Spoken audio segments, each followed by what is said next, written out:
Hi, hello.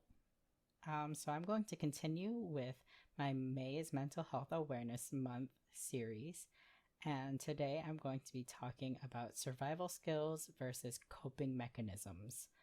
Um, and hopefully this video is going to be a little bit shorter than my other videos. We'll see. I don't know how to stop talking, so we'll see about that. So first of all, what are survival skills? Survival skills are the things that a person does automatically or unintentionally without planning in order to survive in a dangerous, unpleasant, traumatic, stressful situation.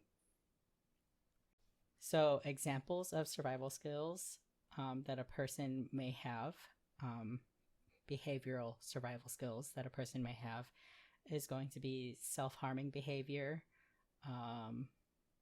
dissociation, daydreaming,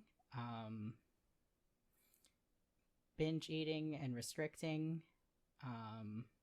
So those types of behaviors are going to be survival skills. They are the things that people do in order to get themselves through very stressful situations,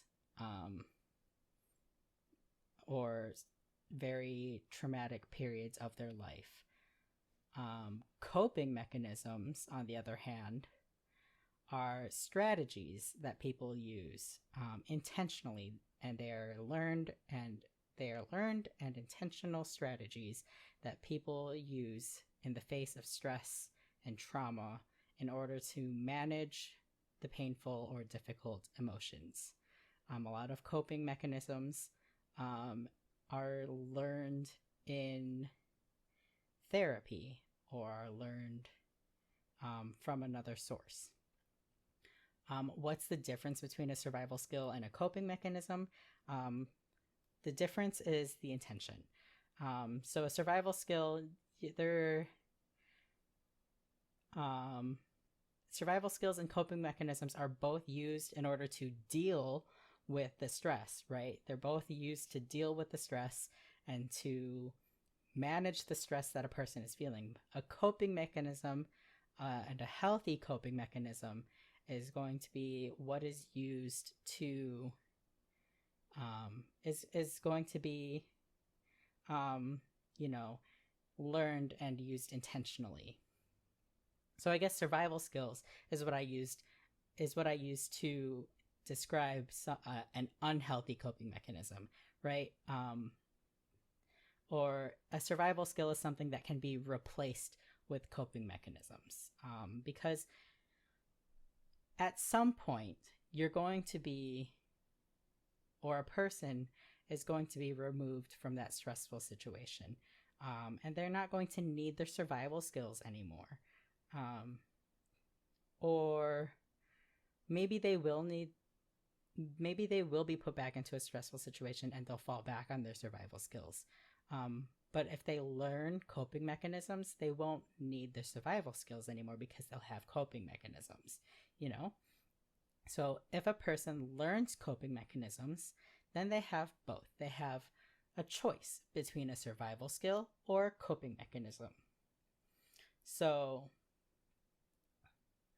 for example, let's say a person, as a teenager, relied on,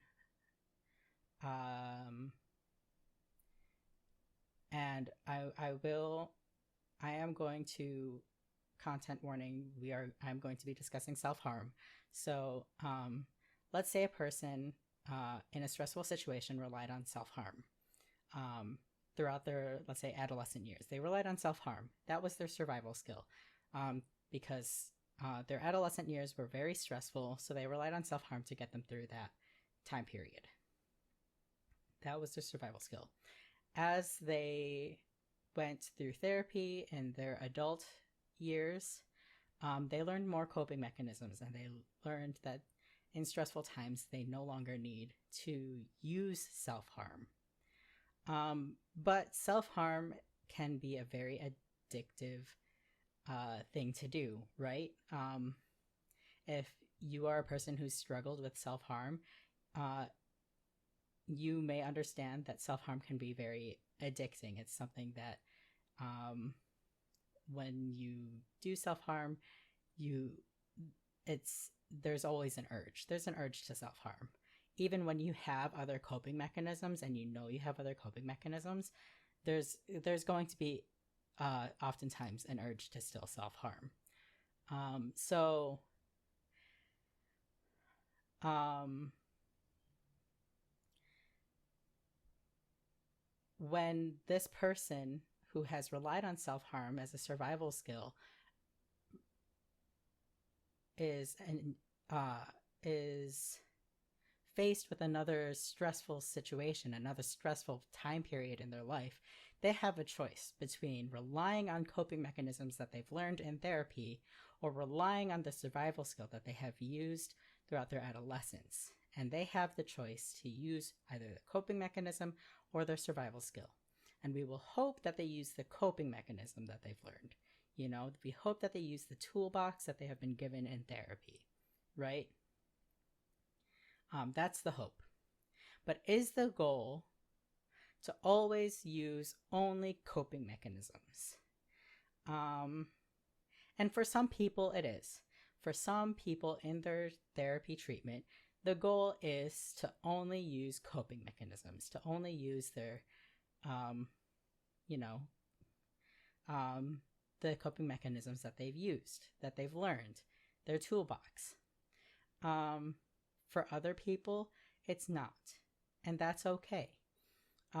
For other people who it's been either their survival skill has been, let's say, substance use, and their new toolbox is other coping mechanisms, right?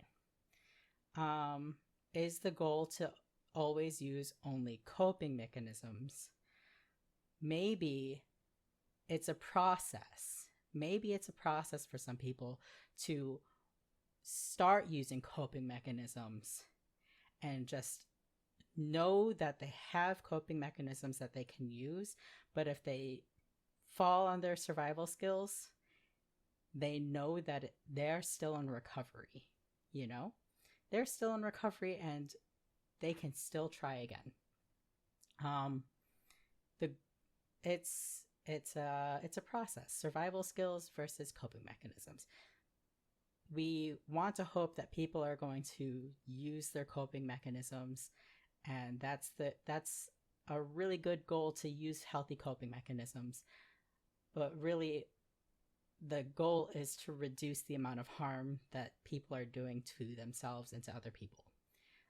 So if we can do that by providing coping mechanisms and by giving people toolboxes that they have, healthy coping mechanisms, and letting them know, hey, you have a choice between your coping mechanism and your survival skill. I think that's really important. Letting them know that they have a choice and that it's their choice to make.